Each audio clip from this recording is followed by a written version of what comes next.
The average person thinks they spend about 90 quid a month on subscriptions, but the real number is more like 175. That's a gap of 2.5 times where you literally don't know how much you're paying. And in this video, we're going to break down everything. 1, why your granddad could buy a house on one salary and you can't even save for a deposit across 10 years. 2, why buying a printer outright is cheaper than paying for it on subscription, and why the company would rather you didn't know that.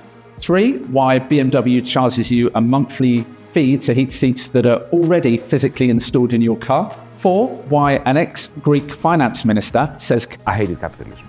5, why 3 blokes with airbeds accidentally built a company worth more than Hilton, and what that says to us about ownership. And why that is going to surprise you. Life isn't actually getting more expensive, you're just getting paid less for producing more. Now look, this isn't me having a rant about modern life, it's actually the economics behind why you own nothing and what you can do to take back control. And by the end of this video, you'll know exactly where your money's going, why the system's built this way, and how to beat it. So let's get into it.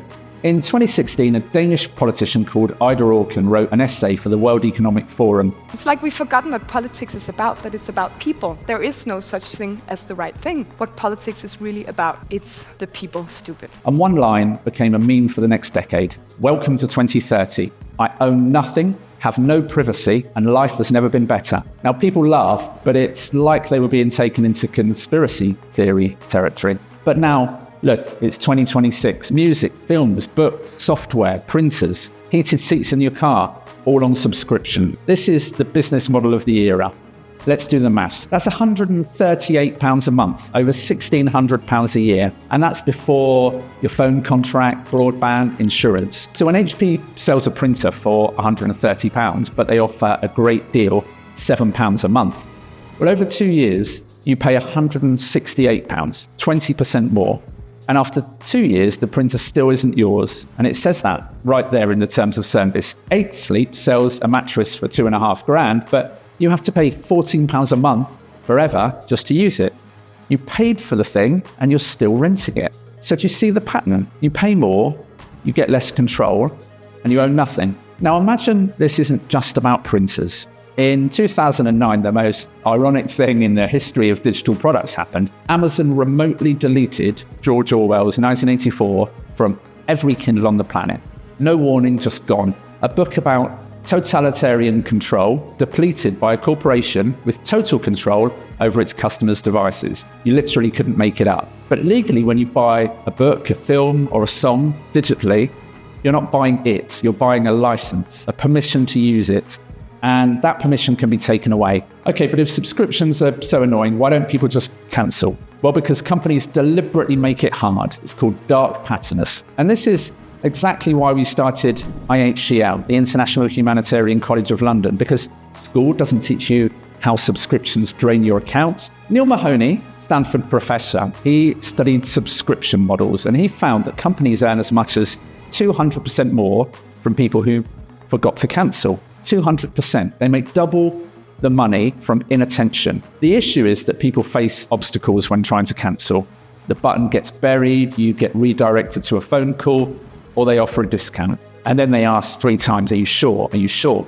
Some companies actually charge a fee for early cancellation. Now, these are planned strategies to try and hold you back from cancelling. But there's something bigger going on. It's not just about subscriptions, it's about why you can't afford to buy anything in the first place. Subscriptions are a symptom, but the main issue runs much deeper than that. Let's compare 2 worlds, your grandparents' world and yours. In 1975, house prices were about 2.5 times the average income, meaning a person could save for a deposit much quicker, sometimes in less than a year. Imagine that today. But in the UK right now, house prices are more like 8 to 10 times the annual salary. And the average age of a first-time buyer is 34. Average deposits that people put down, £62,000. And even if you do get a mortgage, the bank wins. Let's say you put down 50 grand on a £300,000 flat and take a mortgage at 5%. Well, over 25 years, you pay the bank around £170,000 in interest alone, more than half the price of the flat just for the privilege of borrowing. Now, even ownership is just a different kind of subscription. But in this case, we're subscribing to house ownership through a bank. Now, there's a reason why your grandparents were so obsessed with owning things. Since 1979, productivity is up 60%, but wages only 17%. So in essence, you work harder, produce more, but you're paid disproportionately less. This isn't a story about a lazy generation, it's a story about a system that stopped working for you. There's an economist, Yanis Varoufakis, the former finance minister of Greece, who explained all of this in one word. That word was Technofeudalism. The idea is pretty simple. Basically, where there used to be markets where you bought and sold things, now there are platforms where you rent access. In feudalism, a peasant worked the landlord's land and paid him rent, whereas in 2026, you work on a tech lord's platform and pay him a subscription.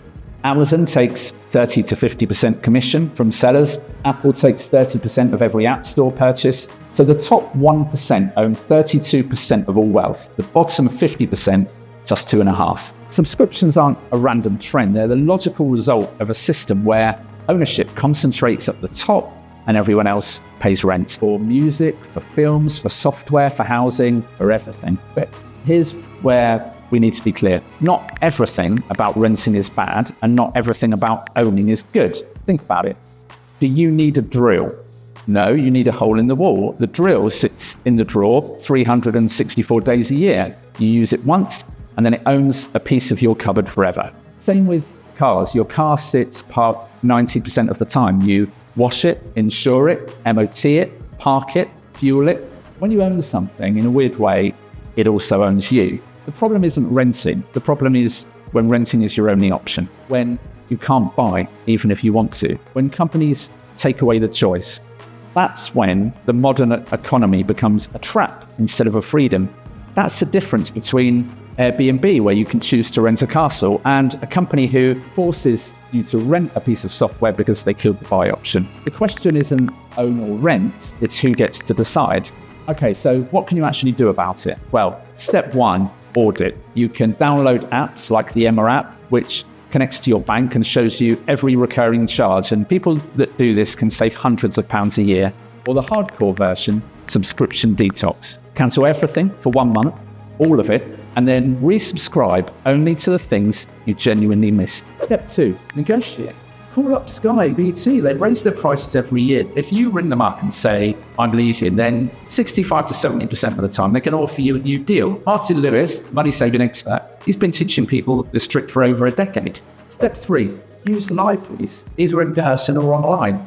120 million digital checkouts that went through Libby alone in 2024. That means free books, free audiobooks on your phone right now. Now, some companies choose not to go subscription. Just look at the renaissance of vinyl records. Sales up 1,200% since 2005. People do still want to own things. The system changed so that you pay more to own less. That's not an accident, it's a business model. But you're not powerless. You can choose. Audit your subscriptions, support companies that respect ownership, spend consciously instead of automatically. The question isn't, should I own or should I rent? The question is, who gets to decide? So here's how to start.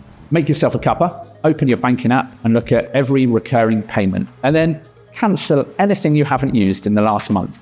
This is going to take 5 or 10 minutes, but it's the first step back to taking control. Good luck.